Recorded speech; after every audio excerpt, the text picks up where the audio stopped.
Bismillahirrahmanirrahim. Assalamualaikum warahmatullahi wabarakatuh. Eh, Tema kali ini adalah terkait dengan pembangunan eh, Provinsi Jawa Barat menjadi Pasundan Megapolitan di 2045, di mana hal ini adalah sesuai dengan yang diamalkan oleh Undang-Undang Nomor 59 Tahun 2024 tentang RPJPN tahun 2025 tahun 2045. Kemudian berdasarkan Undang-Undang Nomor 25 Tahun 2007 tentang penanaman modal.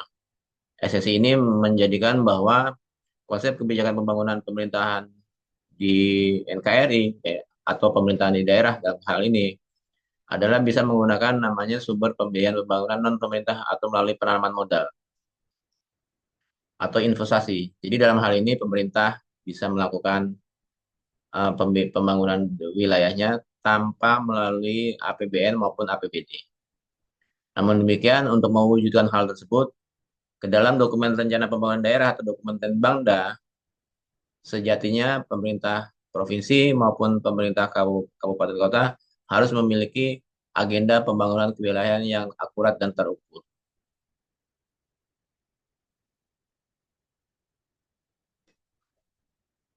Untuk melakukan pembangunan kewilayahan dalam dalam hal ini bahwa pemerintah di NKRI atau dalam hal ini adalah pemerintah di Provinsi Jawa Barat harus melakukan ada 8 transformasi dalam dalam hal strategi pembangunannya. Hal ini meliputi adalah misi pertama yang menjadikan sebagai agenda pembangunan nasional yang itu harus dituangkan ke dalam agenda pembangunan di daerah, itu mengenai transformasi sosial. Misi kedua itu melakukan transformasi ekonomi. Misi ketiga melakukan namanya transformasi tata kelola. Ketiga misi ini atau ketiga transformasi ini dikemas ke dalam namanya transformasi Indonesia. Berlanjut kepada misi keempat terkait dengan supremasi hukum, stabilitas, dan kepemimpinan Indonesia, serta misi kelima tentang ketahanan sosial, budaya, dan ekologi, ini dikemas atau dirangkum ke dalam namanya landasan transformasi. Pada misi ke-6, misi ke-7, dan misi ke-8, ya ini masing-masing tentang pembangunan kewilayahan yang merata dan berkeadilan, serta misi ke-7, sarprasi yang berkualitas dan ramah lingkungan, dan di misi ke-8 adalah kesinambungan pembangunan. Ketiga misi ini kemudian dirangkum ke dalam namanya kerangka implementasi transformasi. Akibatnya kepada seluruh pemerintahan di daerah akan memiliki rumusan kebijakan pembangunan yang hanya dua kerangka besar, yaitu dalam dalam konteks pembangunan kewilayahan atau Bangwil yang terdiri dari misi ke-6 dan misi ke-7. Yang kemudian yang kedua, kerangka besar yang kedua adalah konsep pembangunan bagaimana melakukan Bangwil tersebut atau pembangunan kewilayahan tersebut dengan melakukan pembiayaan pembangunan menggunakan pembiayaan pembangunan non pemerintah atau penanaman modal atau investasi. Sehingga dalam konsep eh, misi atau yang menjadi agenda pembangunan nasional bahwa pembiayaan pembangunan untuk jangka panjang atau untuk secara kesinambungan itu bisa dilakukan dengan tanpa hanya dari struktur APBN maupun APBD. Yang kemudian untuk kedua kerangka besar tersebut tentunya harus diterjemahkan sesuai dengan karakteristik masing-masing wilayah itu sendiri. Sehingga sebagaimana diketahui akibatnya hal ini berakibat bahwa setiap konsep kebijakan pembangunan di daerah atau dokumen pembangunan pasti akan memiliki strategi yang berbeda dengan wilayah yang lain. Bapak dan Ibu, kita masuk kepada overview. Kita bisa perhatikan bahwa beberapa bulan kemarin sempat ada kejadian bencana alam yang heboh yaitu peristiwa banjir di Provinsi Jawa Barat, di mana ini adalah contoh dari foto udara terkait dengan kondisi banjir di Bandung, di Bandung Selatan.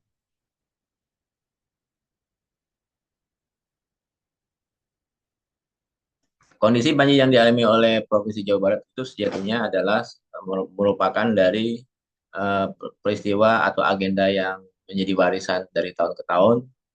Hal ini menandakan bahwa dalam konteks yang kita bahas hari ini, akibat dari kegagalan pembangunan kewilayahan pada periode tahun sebelumnya adalah bisa dianggap sebagai gagal. Dan bisa kita saksikan bahwa berdasarkan data dari BNPB, Ternyata bahwa Provinsi Jawa Barat ketika tahun 2024 Indonesia mengalami sekitar 3.472 kejadian bencana, ternyata Provinsi Jawa Barat adalah menempati sebagai provinsi yang paling tinggi mengalami bencana di tanah air. Itu kalau kita lihat ada 461 kejadian bencana yang dialami oleh pemerintah provinsi atau masyarakat di Jawa Barat. Sekali lagi ini adalah sebuah kegagalan dari pembangunan kewilayahan yang dilakukan oleh pemerintahan sebelumnya.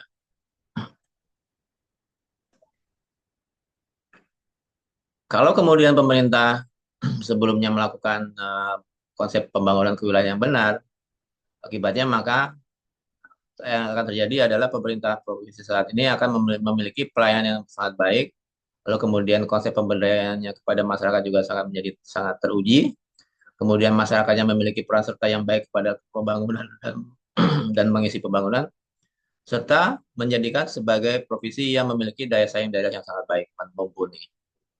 Inilah yang kemudian harus kita perhatikan sejatinya kegagalan pembangunan kewilayahan masa lalu tak lain adalah akibat dari semua rumusan Renbangda, konsep pembangunan perencanaan pembangunan daerah atau dokumen Renbangda hanya memuat kepentingan politis dari kepala daerahnya saja. Semestinya atau sejatinya semua rumusan Renbangda adalah juga memuat rumusan dari pembangunan teknokratiknya atau konsep pembangunan teknokratik yang lebih lebih luas, lebih masif, lebih komprehensif dan lebih sistematis. Namun demikian sampai saat ini rata-rata ketika kemudian menjabat rumusan dari dokumen Renbangda itu hanya memiliki muatan politis dari kepentingan para kepala daerahnya semata yang hanya berlanjut hanya 5 tahun. Berikut adalah ketika berbicara mengenai pembangunan kewilayahan yang kepada misi ke-6, sebenarnya dalam RPJP ini memuat sebuah arahan yang sangat luar biasa, yaitu ketika misi ke-6 itu sesungguhnya mengamanatkan mengenai peningkatan kesejahteraan rakyat melalui pengurangan kesenjangan antar wilayah, kelompok pendapatan, serta kelompok rentan. Inilah yang harusnya diterjemahkan oleh pemerintah daerah dan rangka pembangunan kewilayahan. Sehingga kalau kemudian saat ini masih kita lihat bahwa masyarakat belum sejahtera, kesenjangan terjadi antar wilayah, itu artinya sekali lagi adalah konsep pembangunan kewilayahan pada periode sebelumnya tidak berjalan atau tidak berlaku secara efektif dan efisien.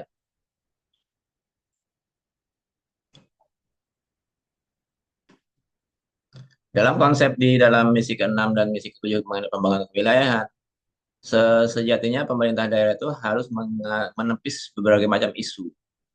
Artinya pembangunan kewilayahan itu sangat berlaku efektif untuk menganulir terjadinya pusat pertumbuhan yang belum berkembang, kemudian terjadinya produktivitas perkotaan yang masih rendah, kemudian terjadinya daerah yang masih belum terbangun secara optimal, kemudian masih terjadinya kesenjangan pembangunan pasar pras, lalu kemudian kalau kita perhatikan masih tingginya permasalahan pertanahan karena masih belum ada RDTR, sebagaimana kita ketahui bahwa pemerintah daerah di saat ini masih belum memiliki rumusan perda terkait dengan RDTR. Kemudian yang berikutnya ada mengenai masih ada risiko bencana yang tadi kita lihat bahwa Provinsi Jawa Barat memiliki kejadian peristiwa bencana alam yang dialami sedemikian tinggi di tanah air. Kemudian pelaksanaan desentralisasi dan otonomi daerah yang masih belum baik karena masih lemahnya pemerintah daerah masih tergantung dari dana transfer pusat dari APBN. Kemudian karena belum ada optimalisasi dari integrasi konektivitas domestik dan global yang menghubungkan antara pusat-pusat pertumbuhan di daerah itu sendiri. 1, 2, 3, 4, 5, 6, 7, 8, 8 isu inilah yang harusnya selesai ketika bicara pemerintahan daerah memiliki rumusan pembangunan kewilayahan yang baik selama periode pembangunan sebelumnya. Oleh karena itu, agar hal ini tidak terulang dengan sendirinya, akibatnya pemerintah saat ini ditantang untuk merumuskan agenda pembangunan kewilayahannya tentunya dengan konteks dalam hal ini menuju kepada Pasundan Megapolitan di 2045.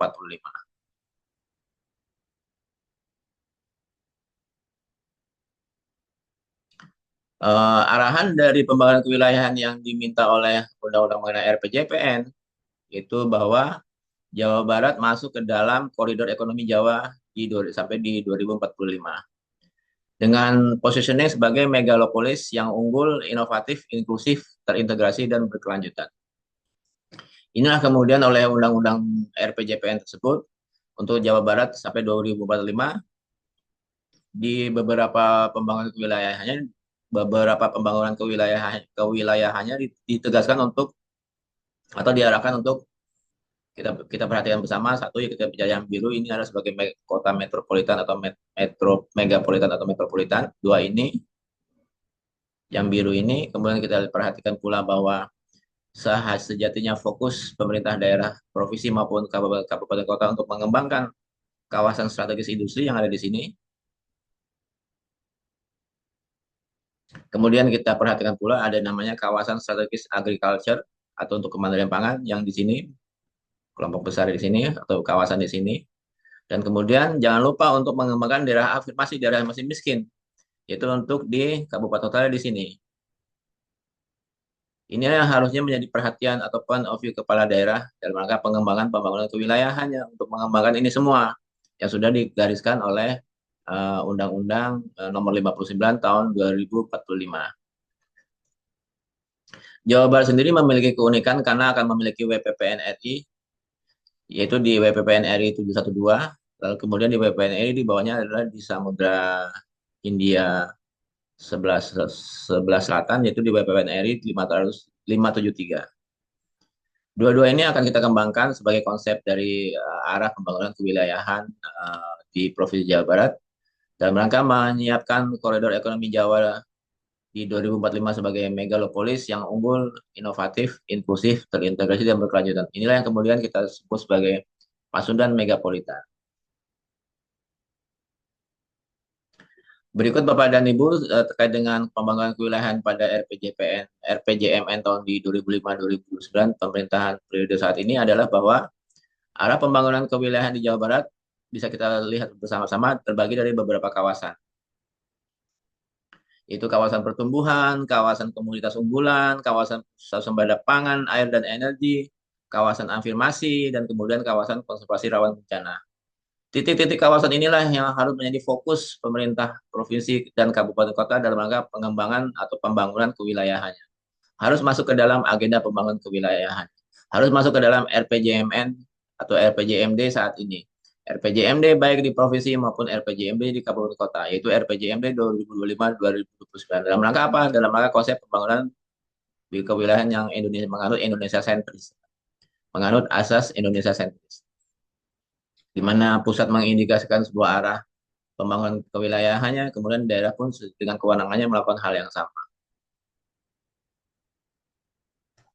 Dalam arah konsep pembangunan kewilayahan untuk meningkatkan hilirisasi atau target hilirisasi yang diemban oleh pemerintah periode saat ini, eh, kabupaten kota dan provinsi di Jawa Barat pun sebenarnya memiliki ruang untuk menjadikan sebagai daerah tujuan investasi atau daerah yang untuk menjadikan target investasi secara nasional bisa terentaskan. Karena kenapa? Karena di beberapa kabupaten kota di Provinsi Jawa Barat itu memiliki dari hilirisasi terkait dengan bisa dengan rumput laut, bisa dengan untuk kemudian perikanan, kemudian berapa di sektor pertanian dan lain-lain. Sehingga akibatnya apa? Kalau kemudian pemerintah pusat memiliki target untuk investasi dan hilirisasinya di tahun 2025-2029, maka basis pengembangan hilirisasi tersebut bisa dilakukan di kabupaten kota di Provinsi Jawa Barat.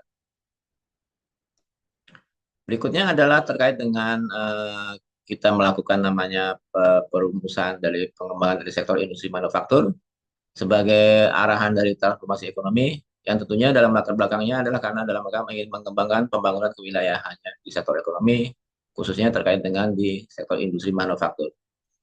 Mari kita lihat apa yang bisa dilakukan oleh pemerintah Jawa Barat adalah bahwa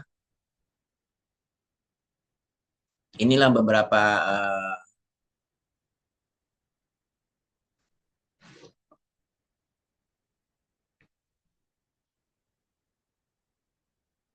strategi industri atau penempatan lokasi untuk basis industri yang bisa dilakukan oleh pemerintah Provinsi Jawa Barat yang meliputi adalah untuk lokasi wilayah pertumbuhan industri WPI ada di Bogor, Bekasi, Kerawang, Purwakarta, Subang, Cirebon, Indramayu, dan Majalengka. Sekali lagi untuk kabupaten kota di Bogor, Bekasi, Kerawang, Purwakarta, Subang, Cirebon, Indramayu, dan Majalengka adalah menjadi basis dari lokasi wilayah pusat pertumbuhan industri. Lalu kemudian untuk komoditas apa saja yang bisa dikembangkan di situ? Sebagaimana arahan dari konsep pembangunan kewilayahan untuk ekonomi transformasi ekonomi pada sektor manufaktur, bahwa untuk tema koridor ekonomi Jawa di Indonesia Emas 2045, pada wilayah pusat pertumbuhan industri yang disebutkan tadi, sejatinya Provinsi Jawa Barat dan kabupaten kota di dalamnya adalah bisa mengembangkan komoditas dari industri dasar, kemudian industri barang konsumsi berkelanjutan, yang kita bisa lihat satu-satu masing-masing dengan bidang usahanya, kemudian industri berbasis inovasi dan riset, serta kelompok dari industri kreatif.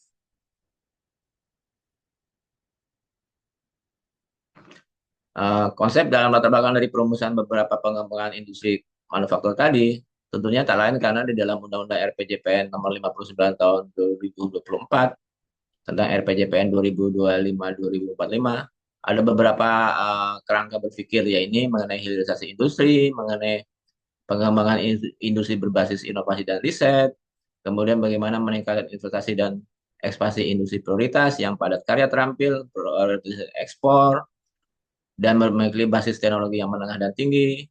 Kemudian kita lihat juga bagaimana kegiatan investasi untuk industri tersebut diberikan skema insentif fiskal dan non fiskal yang kompetitif. Kemudian kita juga bisa perhatikan bahwa industri tersebut bisa dikembangkan dengan menerapkan prinsip-prinsip dari ekonomi hijau. Dan kemudian ditambahkan sebagai hilirisasi sebagai industri pangan modern berbasis sumber daya alam. Kira-kira ini sebagian kecil dari beberapa amanat dari konsep pengembangan atau landasan kebijakan dari pengembangan industrialisasi di Jawa Barat sampai di 2045. Berikutnya adalah ketika kita bicara di pengembangan sektor pertanian di dalam rangka kebijakan transformasi ekonominya, tentunya untuk pengembangan kewilayahannya. Tentunya hal ini dalam rangka menuju sebagai Pasundan Megapolitan di 2045. Kira-kira adalah yang wajib kita kembangkan, yang bisa kita kembangkan adalah pengembangan kawasan pertanian berbasis korporasi petani. Karena kenapa? Karena konsep ini bisa menggunakan yang namanya kehadiran dari badan usaha. Sekali lagi, yang kita bahas hari ini semua proses pengembangan dari transformasi ekonomi adalah dengan menghadirkan atau kedatangan dari investor atau penanaman modal, karena kita menggunakan nama sumber pembiayaan pembangunan non pemerintah. Untuk kemudian melakukan hilirisasi pertanian, akibatnya ada dua konteks yang harus kita buat ketika bicara budidaya dan hilirisasinya. Ada untuk alokasi untuk kawasan budidaya pertanian untuk tanaman pangan, hortikultura, perkebunan dan peternakan, yang kemudian tentukan lokasi pula untuk yang kemudian untuk dihilirisasinya dari konteks budidaya yang tersebut. Sehingga terjadilah sebagai kawasan pertanian dalam rangka ketahanan pangan di Provinsi Jawa Barat bisa tercipta.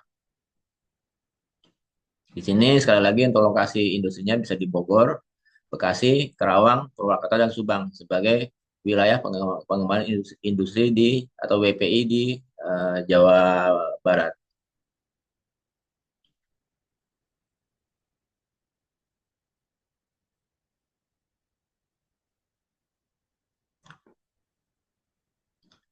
Selanjutnya adalah terkait dengan untuk menetapkan dari wilayah pertanian tersebut di mana saja yang akan menjadikan sebagai proyek strategis provinsi. Sekali lagi, proyek strategis provinsi untuk kawasan pertanian di Pasundan di 2045 kita tetapkan adalah sebagaimana dengan esensi dari regulasi secara nasional, sehingga sangat cocok adalah di 4 kabupaten ini. Itu Kabupaten Purwakarta, Kabupaten Sumedang, Kabupaten Bandung Barat, dan Kabupaten Bandung. Keempat kabupaten ini cocok sebagai basis pengembangan sumber daya eh, budidaya dari pertanian yang bisa dijadikan sebagai proyek strategis daerah level provinsi atau proyek PSD dari Pasundan, di mana masing-masing kabupaten tersebut memiliki unggulan terkait dengan Purwakarta, misalnya padi karena memiliki kawasan 2, jagung kawasan 6, demikian berikutnya selanjutnya, kemudian juga Sumedang padi milik kawasan 1 lebih unggul lagi, kemudian di Bandung Barat juga padi kawasan 1, terus kemudian bisa dengan sapi perah di kawasan 2, Kemudian Kabupaten Bandung adalah padi di kawasan satu dan sapi perah di kawasan 2. Demikian seterusnya. Jadi masing-masing kabupaten ini memiliki keunggulan dari potensi komoditas prioritas dari tanaman pangan, hortikultura, perkebunan, dan peternakan. Sekali lagi, untuk di budidayanya adalah dikembangkan di 4 kabupaten, itu Purwakarta, Sumedang, dan Bandung Barat dan Bandung. Selanjutnya untuk hilirisasinya kita posisikan di Subang. Sehingga sekali lagi kelima kabupaten ini adalah menjadi basis dari lumbung pangannya dari kawasan pertanian Pasundan di 2045. Dan sebagai bagian dari proyek strategis daerah bagi provinsi, yaitu proyek strategis daerah Pasundan. Contoh dari kesuksesan di bidang pengelolaan perumusan dari kawasan pertanian bisa kita lihat adalah di eh, provinsi Yunnan di Cina. Mereka memiliki lahan sayuran terbuka terluas sebanyak seluas 47.000 hektar yang ditanami sekitar 80.000 jenis sayuran. Hal yang sama dengan peternakan juga di Cina, kita lihat di Mega Farm di Cina, Modanjiang City di Cina adalah peternakan terbesar di dunia, luasnya sekitar 9.105.426 hektar atau 36 kali dari luas IKN. Di sini bisa menampung 100.000 ekor sapi perah dengan produksi susu sekitar 800 juta liter per tahun. Kira-kira seperti inilah yang kita bisa kembangkan, kita bisa kemas dan kita kembangkan di Provinsi Jawa Barat karena sangat mendukung dengan konteks sebagai lokasi untuk kawasan pertanian. Ini juga adalah contoh ketika kemudian peternakan dihadiri oleh investasi oleh penanaman modal, tidak dibangun oleh APBD, akibatnya bisa menjadi konsep peternakan yang modern seperti ini. Ini adalah peternakan sapi dengan bidang usahanya KBLI-nya. Berikutnya juga adalah ketika bicara pertanian yang bisa dimasuki oleh investasi oleh penanaman modal atau bukan karena oleh pembangunan oleh APBD, sehingga akibatnya bisa tercipta namanya konsep pertanian yang modern seperti ini.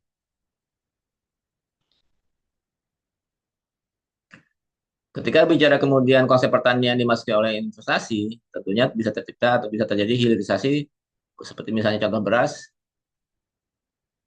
bisa menjadikan sebagai chemical, minyak tepung, bedak, dan makanan olahan dalam kemasan. Tidak selama ini yang seperti dilakukan adalah hanya bisnis as usual, di mana padi hanya berupa beras atau tepung beras atau makanan ringan atau hanya sekedar sebagai outputnya berupa mie, produk akhirnya berupa mie. Hilirisasinya belum tercipta secara efektif. Ini adalah contoh ketika kita bicara sektor peternakan yang didatangi oleh investasi, di mana hilirisasinya bisa berupa dari daging pengawetan, bakso sosis, atau daging kalengan, serta makanan olahan dalam kemasan. Bapak Ibu, kira-kira demikianlah bahwa kemudian semua yang kita paparkan tadi terkait dengan arahan dari RPJPN 2025 sampai 2045, di mana kebijakan peningkatan produktivitas sektor pertanian di 2045 adalah karena ada terjadinya namanya modernisasi dan digitalisasi pertanian. Jadi sekali lagi, pemerintah Provinsi Jawa Barat terkait dengan konteksnya adalah pengembangan kawasan pertanian dengan menghadirkan investor, itu ada dalam rangka memodernisasi dan mendigitalisasi pertanian. Sebagaimana amanat dari Undang-Undang Nomor 59 Tahun 2024 tentang RPJPN 2025 dan 2045. Berikutnya adalah melakukan transformasi ekonomi di sektor ekonomi biru dalam rangka pengembangan atau pembangunan kewilayahan. Apa yang bisa kita lakukan dalam hal ini? Bahwa kita tetapkan saja untuk di Kabupaten Indramayu dan Kabupaten Sukabumi sebagai basis untuk kawasan Minapolitan Pasundan di 2045 atau menjadi sebagai proyek strategis daerah dari level provinsi atau proyek strategis Pasundan. Di sini kelak bisa kita bangun dengan kehadiran investor adalah pasar ikan. Contohnya di sini seperti di Tokyo, Tsukiji Fish Market di Tokyo. Kemudian kita bisa kembangkan budidaya. Kita bisa perkembangkan namanya Fishery Center. Kita bisa kembangkan budidaya perikanan modern di tengah laut yang tidak hanya menggunakan keramba. Lalu kemudian kita kembangkan namanya uh, hilirisasi dari pengolahan dari hasil produk maritim atau produk ekonomi biru itu berupa perikanan di dalam sebuah kawasan. Jadi ada kawasan budidaya, kawasan pengolahannya, kawasan penjualannya, lalu kemudian berbagai macam pelabuhan yang akan disiapkan di sini. Jadi dua kabupaten ini kita siapkan sebagai eh, tujuan dari pengembangan kawasan Minneapolis Pasundan di 2045 yaitu Kabupaten Indramayu dan Kabupaten Sukabumi. Di mana kedua kabupaten ini memiliki kawasan Minneapolitan yang sudah ditetapkan oleh pemerintah. Di mana kalau Kabupaten Indramayu ada memiliki arahan namanya konsep kawasan Minneapolitan perikanan budidaya di beberapa kecamatan ini. Kemudian untuk di Sukabumi memiliki konsep Minneapolitan perikanan tangkap untuk di PPN Pelabuhan Ratu.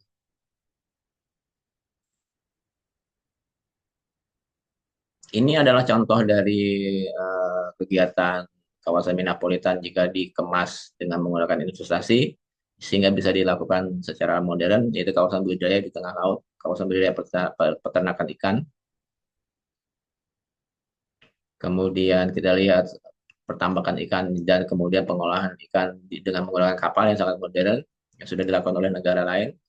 Dan ini hanya bisa dihadiri atau bisa jika dirumuskan melalui kegiatan penanaman modal. Tambah ini sepertinya kita sampai kapanpun sulit melakukan hal seperti ini. Nah, kerangka berpikir dari pengembangan kawasan Minneapolitan adalah sebagai poros maritim dunia untuk mengelola sumber daya pesisir laut dan laut secara berkelanjutan. Ini adalah perintah dari Undang-Undang Nomor 59 tahun 2024 mengenai RPJPN 2025-2045. Gimana caranya mengelola sumber daya pesisir laut, pesisir dan laut secara berkelanjutan. Jadi apa yang kita rancang hari ini adalah sebenarnya hanya menerjemahkan dari perintah undang-undang mengenai RPJPN tersebut. Berikutnya adalah terkait dengan pengembangan dari sektor ekonomi pariwisata dalam konteks transformasi ekonomi untuk dalam rangka untuk pengembangan pembangunan kewilayahan. Apa yang bisa kita lakukan adalah dengan catatan bahwa bagaimana menciptakan Jawa Barat sebagai pusat peradaban dunia yang berkelanjutan, sebagaimana esensi dari perintah RPJPN, Undang-Undang mengenai RPJPN, bahwa di tahap 4 di periode 2040-2045, Indonesia Emas itu tak lain adalah terjadinya ketahanan sosial budaya dan ekologi, yaitu terwujudnya Indonesia adalah Jawa Barat sebagai pusat peradaban dunia yang berkelanjutan. Tentu saja dasarnya adalah bahwa Provinsi Jawa Barat memiliki namanya Perwilayahan Pembangunan Destinasi Pariwisata Nasional (DPN), yaitu ada DPN Bogor, Halim dan sekitarnya yang ini, DPN Bandung, Ciwidey dan sekitarnya yang ini, lalu DPN Pangandaran, Nusa Kambangan sekitarnya yang ini. Seluruh DPN ini sebenarnya memiliki namanya KPPN.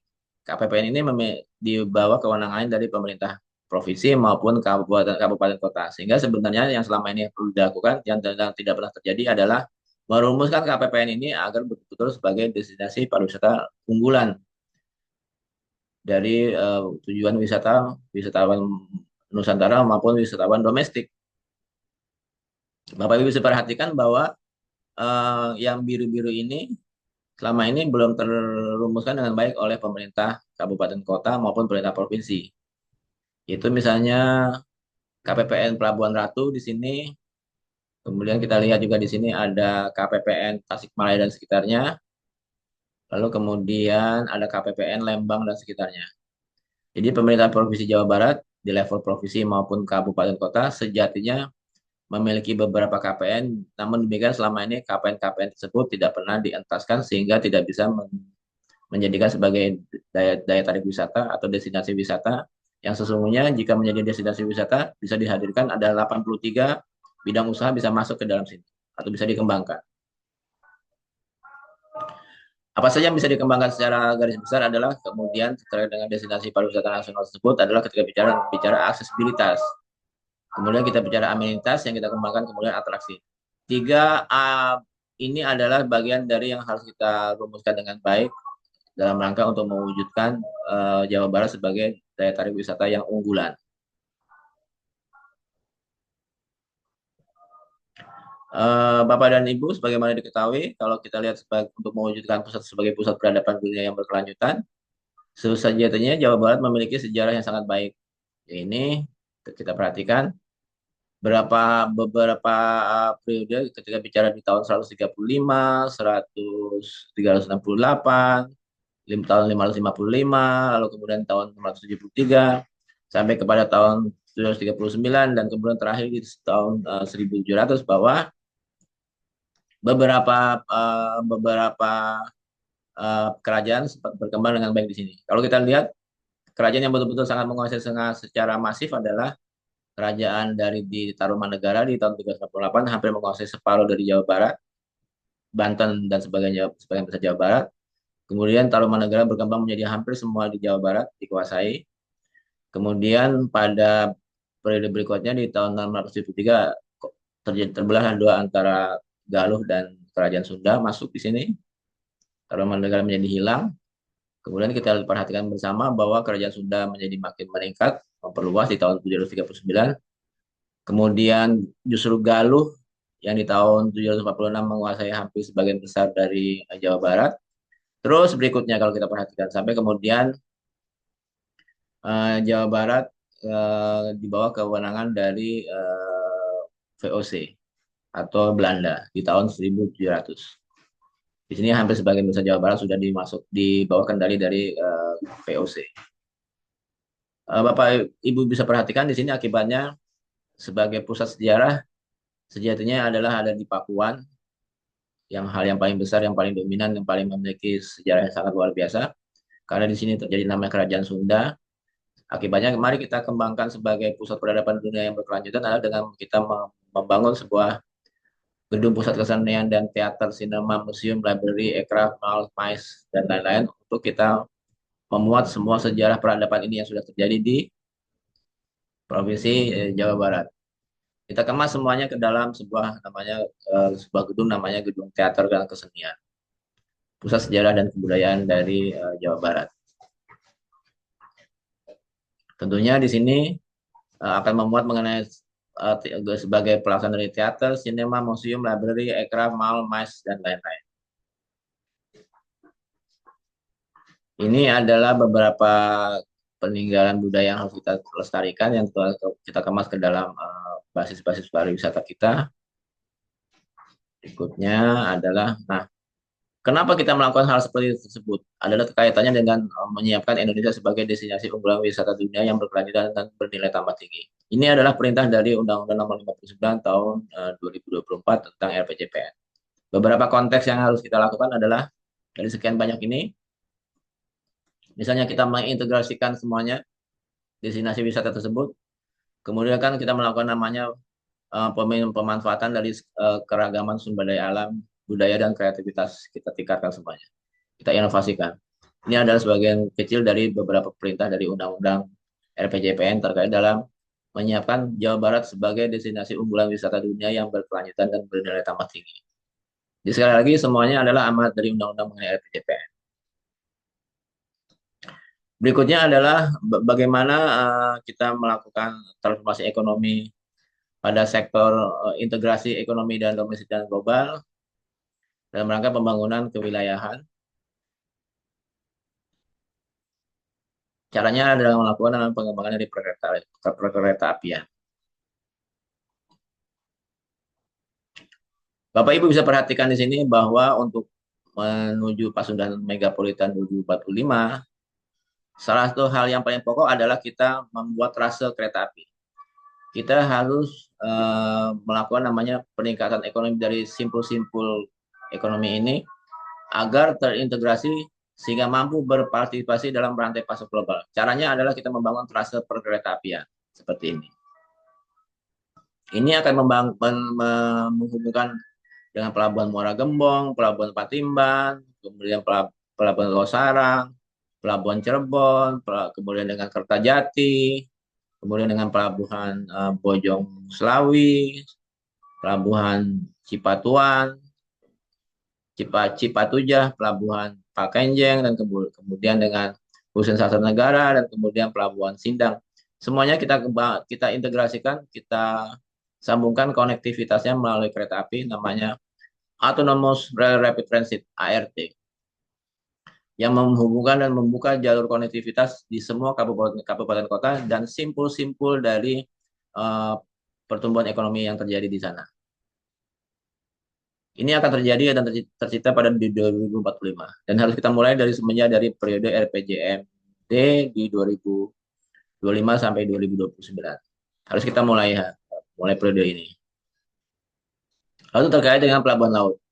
Apa yang bisa kita kemas dan bisa kembangkan? Karena kita memiliki konsep pelabuhan utama, pelabuhan pengumpul, dan pelabuhan pengumpan.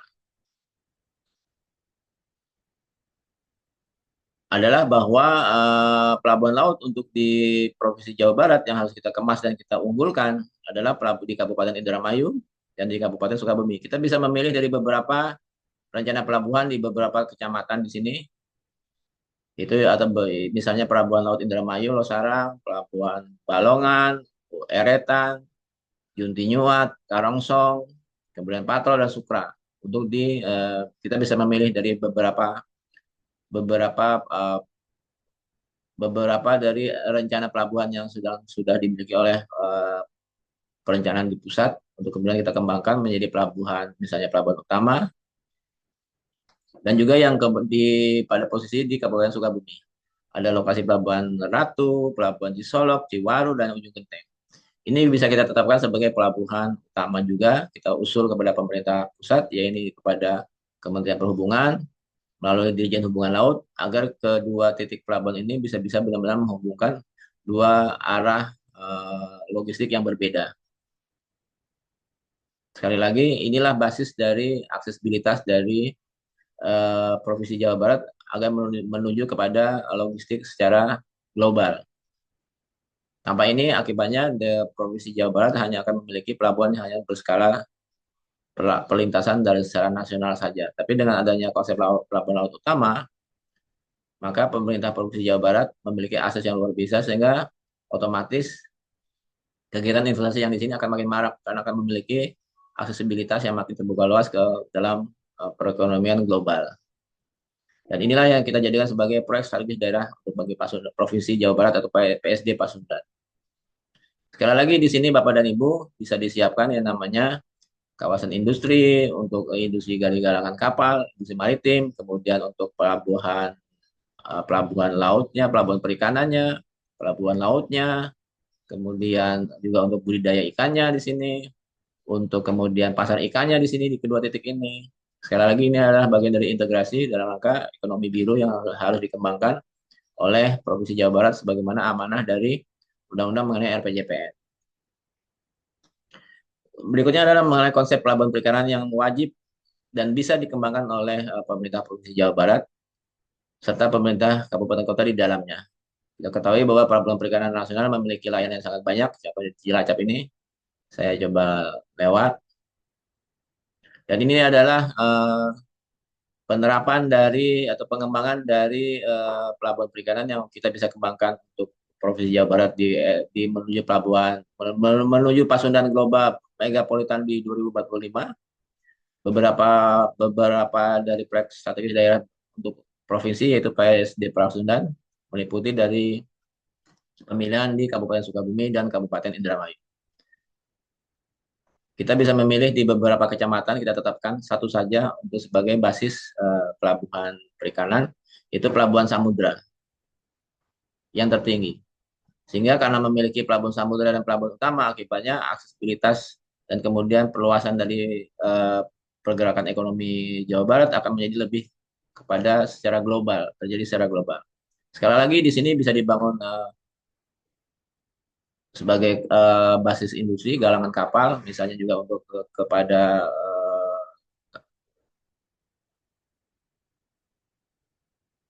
pasar pemasaran ikan, kemudian budidaya, pengolahan, kemudian pelabuhan laut, pelabuhan perikanan.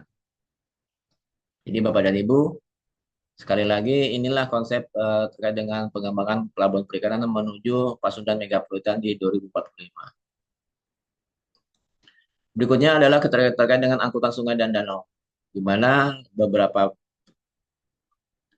waktu yang lalu terjadi revitalisasi dari sungai-sungai yang dilakukan oleh Pak Gubernur di Provinsi Jawa Barat, bisa kita cermati bahwa sesungguhnya ketika kemudian angkutan laut dan sungai danau itu kita bisa kembangkan sebagai bagian dari revitalisasi dari sungai di Provinsi Jawa Barat, ini akan menjadi bagian yang sangat baik sekali karena akan menjadi terintegrasi dan bisa menjadi wujud yang sangat baik antara mengakomodir antara pariwisata dan perdagangan serta transportasi.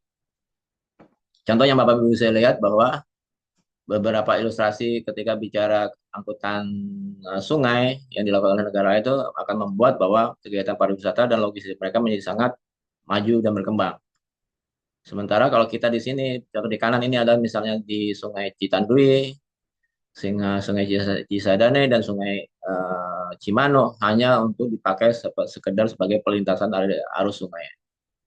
Tanpa bisa kita kembangkan sebagai angkutan sungai danau, angkutan sungai danau antara Republik Indonesia, angkutan sungai danau untuk kepentingan sendiri, angkutan sungai danau untuk daerah masih tertinggal, atau angkutan sungai danau yang tujuan tertentu.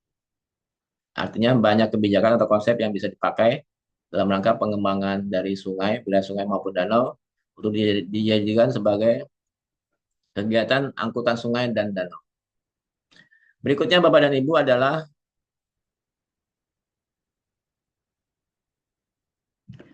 wujud dari peta jalannya. Kalau kemudian angkutan sungai dan danau ini kemudian mau dikembangkan untuk mengikuti dari revitalisasi sungai yang sedang digalakkan oleh pemerintah provinsi maupun kabupaten kota, sejatinya ada beberapa wilayah sungai yang bisa dijadikan sebagai basis untuk waterway.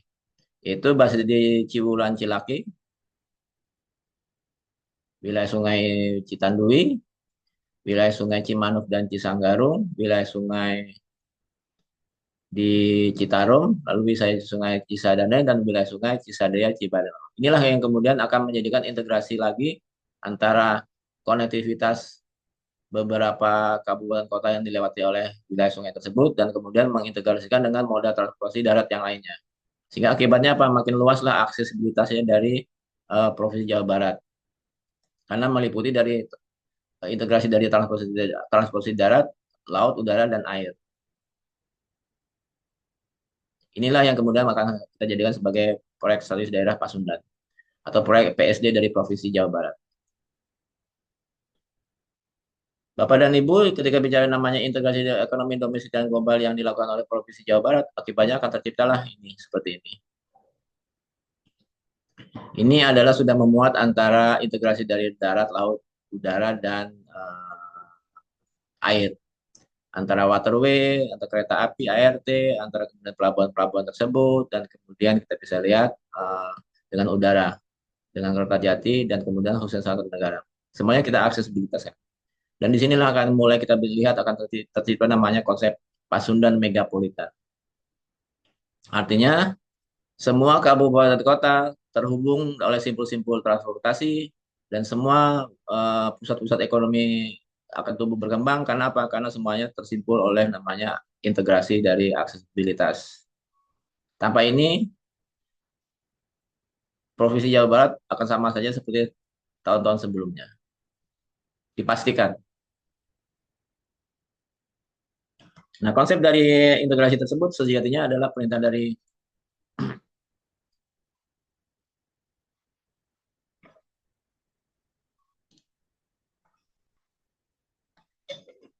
Undang-Undang dari nomor 59 tahun 2024 atau Undang-Undang RPJP tersebut, kaitannya bagaimana mendorong peningkatan produktivitas perekonomian dalam negeri yang terintegrasi dan mendukung partisipasi dalam rantai pasok global.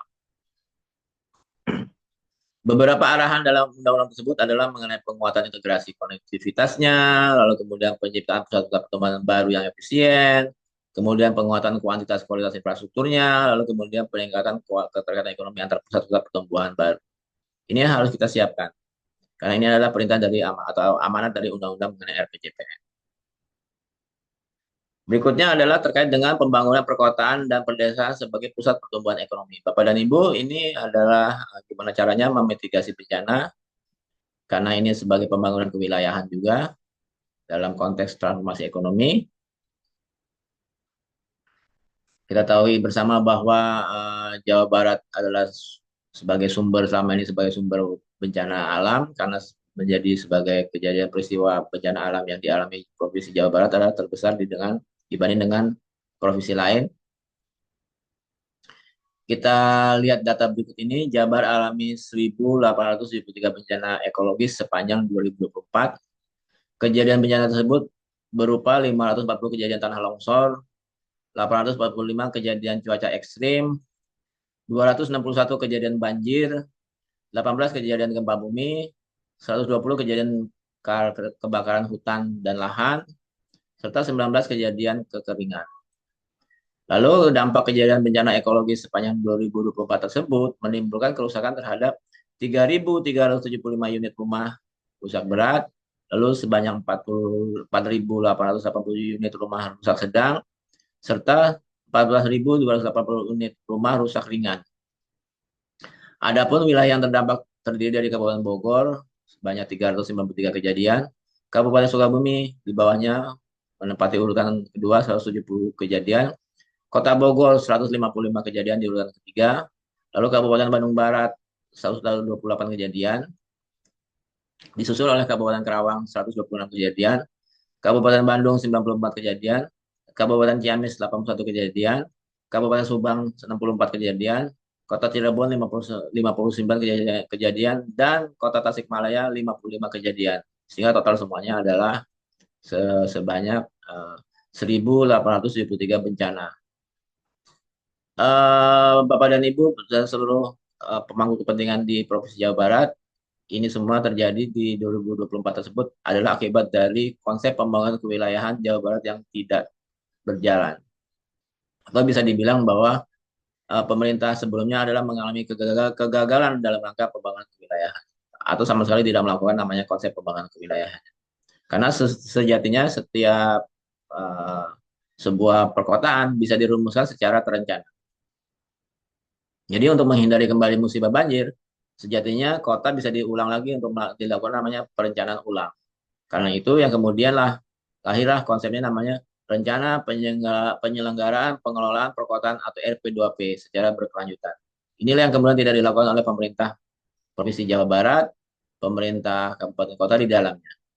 Karena harusnya sebagaimana amanat dari PP 59 tahun 2022 terkait dengan perkotaan, semestinya harus dibangun namanya sebuah kawasan perkotaan. Diinstal ulang sekali lagi.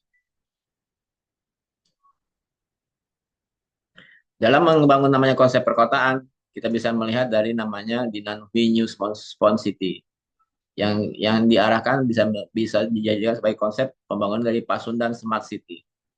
Kita bisa lihat ini Pasundan yang terjadi saat ini, nanti kelak akan seperti ini, seperti yang seperti di Cina. Kenapa? Karena di Cina itu sejak 2015 sudah membangun namanya 30 kota spons dengan biaya sekitar 162,8 triliun kepada di 30 kota. Jadi kalau untuk membangun beberapa kota tentunya akan lebih dana yang menyerap dana yang lebih sedikit lagi.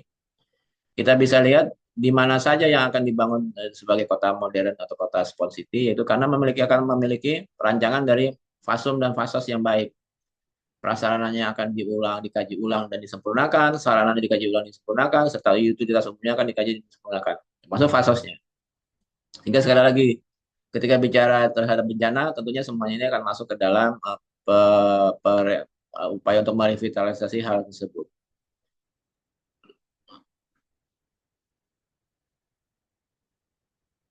Lalu kemudian di lokasi mana saja untuk diprioritaskan sebagai namanya proyek strategis daerah Pasundan atau proyek strategis Provinsi Jawa Barat atau proyek strategisnya provinsi ya untuk periode pembangunan selama 20 tahun ini.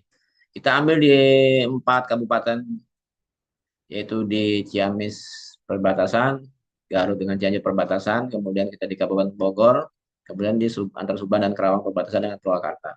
Kita bangun ada 4 lokasi sebagai Pasundan Spawn City di 2045. Akan tercipta wilayah baru yang kemudian mampu menyerap debit air yang meluap dari sungai dan ataupun dari curah hujan sehingga akan mudah terserap di dalam pori-pori tanah. Dan ini harus dilakukan namanya konsep pembangunan Spawn City. Bagaimana peta jalannya adalah pembangunan perkotaan sebagai dan perdesaan sebagai pusat pertumbuhan ekonomi. Kita lihat di sini, di mana pengembangan wilayah metropolitan sebagai hub ekonomi nasional dan global serta pembangunan perdesaan menjadi mandiri dan berkelanjutan. Ini kira-kira yang kemudian semoga bisa menepis atau mengantisipasi dari permasalahan banjir yang selama ini seperti contoh di gambar ini yang terjadi di Sukabumi yang merendam semua hunian rumah. Tentunya ini harus segera dimitigasi sebagai bagian dari konsep pembangunan kewilayahan.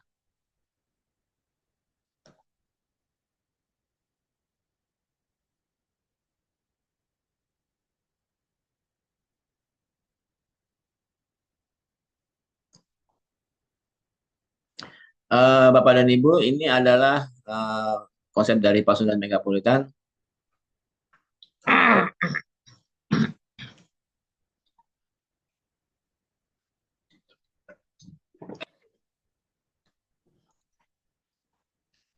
Kita tahu bersama bahwa Jawa Barat itu memiliki tiga konsep pembangunan perkotaan yang disebut dengan namanya wilayah metropolitan Bodebek, Bogor, Depok, dan Bekasi. Kemudian wilayah metropolitan Bandung, itu cekungan Bandung atau Bandung Raya. Kemudian wilayah metropolitan Rebana, yaitu Cirebon, Patimbangan, Kertajati. Sampai saat ini ketiga konsep perkotaan tersebut belum berjalan dengan baik. Dan kalaupun berjalan, sebenarnya tidak akan membangun Jawa Barat secara komprehensif, masif, dan sistematis. Melalui konsep pendanaan pasu dan megapolitan, akibatnya eh, kemakmuran Jawa Barat akan lebih tercipta. Karena apa? Karena kita akan menghubungkan aksesibilitas dari semua konteks atau konsep dari wilayah metropolitan yang sudah ada, yaitu Bodebek, Bandung, dan Rebana, serta pusat-pusat pertumbuhan ekonomi baru, serta beberapa semua kabupaten kota, serta pusat-pusat pertumbuhan ekonomi yang kemudian baru akan tercipta melalui apa? Melalui integrasi dari eh, konsep transportasi dari air, waterways, dan kemudian darat dengan namanya ART, Autonomous Rail Rapid Transit. Kita sebut namanya Pasundan Urban Transportation System, PATS, PUTS, gitu ya. Pasundan Urban Transportation System. Inilah yang harus dikemas dan dikembangkan oleh pemerintah provinsi untuk membuatkan namanya rencana induk perkeretaapian dan rencana induk dari angkutan sungai supaya betul-betul kemudian Pasundan akan betul-betul menjadi maju sebagaimana Pasundan megapolitan di 2045. Tanpa ini saya yakin kemajuan Pasundan akan hanya omong kosong. Jika kemudian hanya mengandalkan dari Rebana pun juga demikian, hanya membuat eskalasi pertumbuhan hanya sebagian kecil dari yang Bapak Ibu bisa lihat ini yang merah ini, sekitar sini saja. Kalau hanya mengandalkan dari wilayah metropolitan Bandung yang hijau ini hanya sebentar ini saja, mengerek kemajuan pertumbuhan ekonomi bagi bagi kabupaten kota di sekitar tengah sini saja. Kemudian kalau hanya mengandalkan dari wilayah metropolitan Bodebek pun juga hanya mengerek pertumbuhan atau pembangunan hanya di sekitar sini saja. Ini pun sudah dilakukan bertahun-tahun juga tidak mengerek secara masif. Sehingga akibatnya sekarang kita perbesar lagi konsepnya adalah dengan namanya Pasundan Megapolitan 2045, itu mengerek ke semuanya dan menghubungkan ke semua wilayah metropolitan tadi. Dan tentunya akibatnya menjadi apa? Menjadi konsep wilayah megapolitan, Pasundan Megapolitan. Kenapa? Karena terhubung oleh aksesibilitas yang sempurna sampai di semua titik dari pertumbuhan kabupaten dan kota, semua titik pertumbuhan ekonomi baru, sehingga betul-betul semua kabupaten kota secara merata dan adil akan memiliki kesempatan untuk maju dan tumbuh dan berkembang. Berbeda dengan sekali lagi berbeda dengan konsep wilayah metropolitan Bodebek, wilayah metropolitan Bandung, dan wilayah metropolitan Rebana yang hanya mendorong pertumbuhan hanya bagi sebagian kabupaten kota di dalamnya. Sekali lagi, sebagai pemerintah provinsi harus berpikir adil untuk mengembangkan konsep Pasundan Megapolitan ini agar benar-benar terwujud sehingga betul-betul menjadikan kemakmuran bagi Jawa Barat secara keseluruhan. Namanya kawasan megapolitan. Ya, ini sistem perkotaan yang terbentuk dari dua atau lebih kawasan metropolitan yang saling terhubung secara fungsional melalui infrastruktur yang kemudian memiliki total populasi yang lebih dari 10 juta jiwa. Berikutnya adalah kita perhatikan kerangka berpikirnya kenapa Pasundan Megapolitan ini harus diciptakan. Tak lain karena adalah kita masuk ke dalam konteksnya adalah Bapak Ibu bisa perhatikan di sini. Pengembangan perkotaan dan pedesaan sebagai pusat pertumbuhan ekonomi karena kita akan melakukan namanya penguatan konektivitas. Kita akan menerapkan namanya pembangunan kota yang inklusif. Kita akan melakukan namanya mewujudkan pedesaan yang mandiri dan berkelanjutan. Minimal tiga ini bisa kita lakukan dari beberapa hal yang sebetulnya harus kita lakukan pula. Jadi artinya adalah pengembangan wilayah metropolitan sebagai pusat jasa dan perdagangan yang maju sehingga dapat menjadi hub ekonomi nasional dan global serta pembangunan pedesaan mandiri yang berkelanjutan. Ini adalah fokus yang kita lakukan terkait dengan pengembangan integrasi dari transportasi antara sungai, antara darat dengan ART tadi, dengan udara dan dengan laut. Berikut adalah terkait dengan kemudian mengemas semua pembangunan dari transformasi ekonomi tadi yang sudah kita rencanakan menjadikan sebagai atau dirumuskan ke dalam transformasi tata kelola. Seperti apa kira-kira yang bisa kita lakukan? Ya, ini adalah kita mulai merumuskan ulang terkait dengan tata ruang. Lalu terkait dengan konsep pembangunan dari masing-masing sektor ekonomi tersebut, atau transformasi ekonomi tersebut, atau sektor yang menjadi komoditas tersebut, kita harus membuat rencana induknya. Karena sektor-sektor tersebut memiliki regulasi yang berbeda-beda. Seperti misalnya kereta api harus membangun namanya rencana induk kereta apian. Seperti misalnya pertanian, rencana induk pertanian. Kawasan Metropolitan membuat rencana induk kawasan Metropolitan. Seperti misalnya perkotaan membuat RP2P. Seperti misalnya pariwisata membuat RIPAR Prof, RIPAR Code, RIPAR Cup, nah, dan lain-lain. Jadi mari rumuskan itu dalam regulasi yang benar, termasuk penyempurnaan dari RPJPD dan RPJMD baik di level provinsi maupun kabupaten kota. Dan kepada semua sektor yang mau dikembangkan tersebut, buatlah perda terkait dengan pemberian insentif dan kemudahan investasi daerah, karena sebagai proyek strategis daerah. Lalu kemudian terkait dengan sektor-sektor yang menjadi prioritas tersebut, sebagai strategis tersebut, buatlah konsep manajemen layanannya supaya sebagai bagian dari kemudahan berusaha di daerah. Sehingga kalau kemudian ada investor yang tertarik dan masuk, betul-betul mereka bisa terlayani dengan baik. Nah, Bapak dan Ibu, sejatinya kalau kemudian semuanya itu dimasukkan ke dalam Renbangda, PSD tadi, sejatinya itu merupakan jadi target investasi. Ketika bicara target investasi atau proyek strategis daerah sesuai dengan sektornya masing-masing dengan rencana induknya dan kemudian diberikan insentif ini, akibatnya sasaran cipta kerja akan terwujud. Kenapa? Pertumbuhan ekonomi akan terjadi secara inklusif sekali lagi. Tingkat kemiskinan akan menjadi berkurang, tingkat pengangguran terbuka menjadi berkurang, kapasitas fiskal daerah menjadi lebih maju lagi, lebih baik lagi karena bisa mandiri, tidak tergantung dari transfer daerah. Lalu terjadilah kemitraan karena bisa kita berdayakan antara UMKM dengan investasi yang inklusif tadi yang memang sangat dibutuhkan bagi pembangunan kita. Kemudian terjadilah namanya kemudahan usaha karena kita membutuhkan dari sektor investasi tersebut, kita akan lebih senang melayaninya. Lalu kemudian kesejahteraan tenaga kerjanya akan terwujud.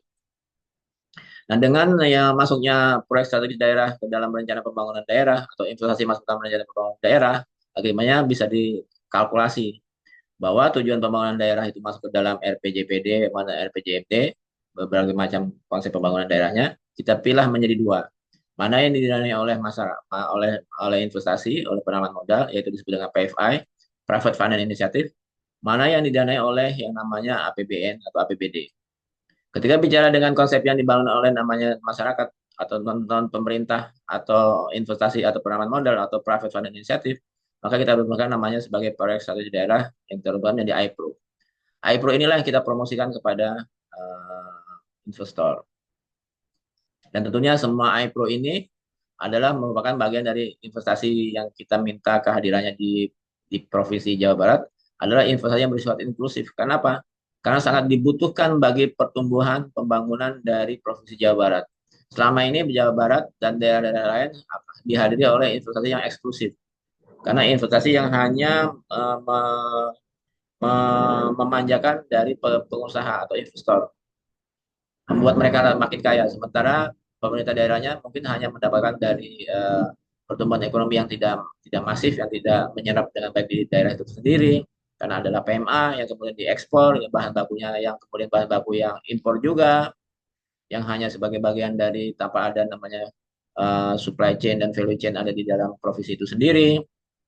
Karena value chain-nya adalah dari luar negeri, karena pakai bahan baku impor, akibatnya apa? Tidak ada penyerapan dari kegiatan ekonomi, alias ekonominya tumbuh tidak secara inklusif, atau investasinya tidak investasi yang inklusif. Mulai saat ini kita harus berpikir investasi harus inklusif, yang artinya betul-betul dibutuhkan oleh pembangunan kita. Terjadi adalah value chain-nya juga di dalam pemerintah Provinsi Jawa Barat, karena menggunakan pemrosesan dari bahan baku lokal sendiri, yang kemudian betul-betul investasinya pun investasi yang sangat dibutuhkan bagi pembangunan dari Provinsi Jawa Barat dan kabupaten kota di dalamnya. Kalau itu terjadi, yang kemudian kita harus menjadi prestasi daerah dan menjadi AIPLO, akibatnya AIPLO adalah merupakan jadi ejawanta visi misi kepala daerah. Akibatnya AIPLO adalah implementasi target investasi daerah. Akibatnya AIPLO adalah menjadikan sebagai pelaksanaan pembangunan daerah. Akibatnya AIPLO adalah pelaksanaan proyek strategis daerah yang dirumuskan pada RPJPD dan RPJMD, baik di level provinsi maupun kabupaten kota. Akibatnya AIPLO adalah merupakan kajian untuk memanfaatkan tenaga kerja dan bahan baku lokal daerah. Karena apa? Karena memang kita bisa rancang di dalam target pembangunan kita. Investasi yang masuk adalah investasi yang dalam rangka memanfaatkan tenaga kerja dan bahan baku lokal. Lalu kemudian AIPRO adalah kita bisa jadikan sebagai bagian strategi untuk memberdayakan atau memitrakan UMKM yang sudah ada di situ. Kenapa? Karena memang dia dalam rangka investasi yang inklusif. Investasi yang dibutuhkan, investasi yang memang menjadi domainnya kita sendiri. Tapi dihadiri oleh investor asing, akhirnya kita juga karena domain kita sendiri, kita memiliki kompetensi untuk itu, sehingga kita bisa dengan mudah memitrakan maupun memanfaatkan dari bahan baku lokal. Nah, inilah yang kemudian arah kebijakan dari transformasi tata kelola yang diamanatkan oleh Undang-Undang Nomor 59 Tahun 2024 mengenai RPJPN. Artinya apa? Tercipta namanya optimasi regulasi. Sehingga dengan merumuskan kembali atau merevisi dari berbagai macam perda, meramu ulang dari berbagai macam perda adalah bagian rangkaian dari arahan dari kebijakan transformasi tata kelola atau diperintahkan oleh undang-undang terkait dengan RPJPN. Berikutnya adalah mengenai kesinambungan pembangunan. Setelah kita tahu banyak terkait dengan apa saja yang mau kita bangun, sektor-sektornya, atas perintah dari transformasi ekonomi, sebagai bagian dari pembangunan kewilayahan. Sekarang agar pembangunan kewilayahan itu kemudian bisa berkelanjutan, apakah kemudian dana yang bisa kita pakai? Sektor apa saja dana yang bisa kita gunakan? Di sini oleh Undang-Undang Nomor 59 Tahun 2024 tentang RPJPN diamanatkan adalah kaidah pelaksanaan yang efektif serta pendanaan pembangunan non pemerintah atau penanaman modal. Seperti apa kira-kira yang kita bayangkan?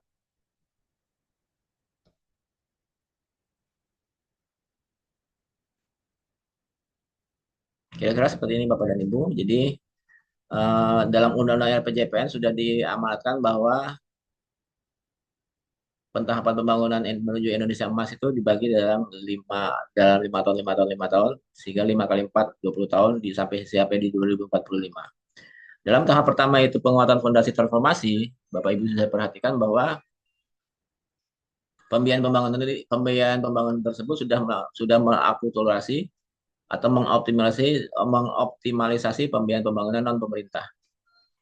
Jadi sekali lagi Undang-Undang RPJPN sudah mengamanatkan bahwa APBN maupun APBD sudah mulai dinafikan sebagai sumber pendanaan pembangunan yang dilakukan oleh pemerintahan pusat maupun di daerah.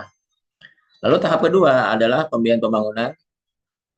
Sudah berkembang sumber-sumber pendanaan non pemerintah. Sudah berkembang, sudah dikembangkan lagi. Ketika bicara di tahap kedua di periode 2030 sampai 2034. Di tahap 2 dari RPJPN kita atau RPJMN kita atau RPJMD kita.